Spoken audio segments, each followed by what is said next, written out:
Hari ini mau review jajanan tradisional. Ini namanya timel. Ini terbuat dari singkong ditambah kacang tolo. Teksturnya agak kasar-kasar gitu guys.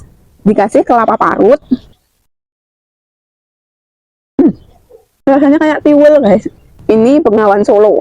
Teksturnya padat, kenyal. Rasanya manis. Nah, manis. Ini warna coklat, getuk gula Jawa. Teksturnya lembut, ambiar gitu ya guys. Rasanya manis, gurih, medok gitu loh guys rasanya tuh.